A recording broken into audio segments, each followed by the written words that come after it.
અંબાજીના કાળીદાસ મિસ્ત્રી ભવન ખાતે સેવા કેમ્પોના પ્રતિનિધિઓ સાથે જાહેર મીટિંગનું આયોજન કરવામાં આવ્યું। શક્તિ ભક્તિ અને આસ્થાનો ત્રિવેણી સંગમ એટલે જગ વિખ્યાત યાત્રાધામ અંબાજી ગુજરાત અને રાજસ્થાનની સરહદ ઉપર આવેલું છે।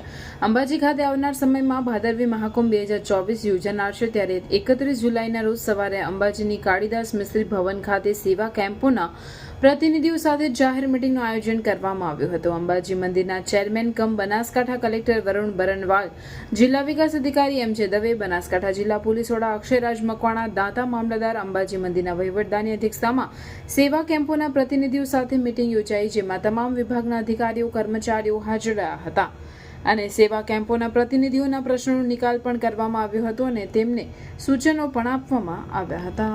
દર વર્ષની જેમ આ વર્ષે પણ સપ્ટેમ્બર 12 તારીખથી ભાદરવી પૂનમનો મહામેળો જે છે અંબાજી ખાતે યોજવાનું છે અને ખૂબ મોટી સંખ્યામાં સેવા કેમ્પો જે છે પગપાળા આવતા યાત્રીઓની સેવા માટે રોડને બંને બાજુ ઊભા થતા હતા।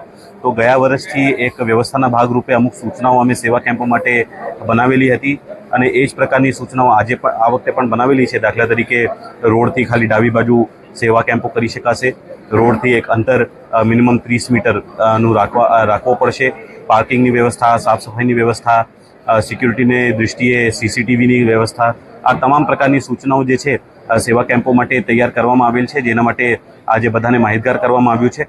આગામી 5મી તારીખથી સેવા કેમ્પોનું ઓનલાઈન રજિસ્ટ્રેશનની વ્યવસ્થા પણ અમારા અંબાજી ટેમ્પલના વેબસાઇટ ઉપર શરૂ કરવામાં આવશે। તમામ સેવા કેમ્પો એના ઉપર રજિસ્ટ્રેશન કરશે અને એમની સુવિધાઓ ચકાસણીને તંત્ર દ્વારા એમને મંજૂરી આપવામાં આવશે, જેના આધારે પછી એ લોકો ટેમ્પરરી કનેક્શન હોય કે પાણીનું કનેક્શન હોય એ બધું પણ લઈ શકશે। તો આ તમામ માહિતી આજે તમામ સેવા કેમ્પોને આપવામાં આવેલ છે।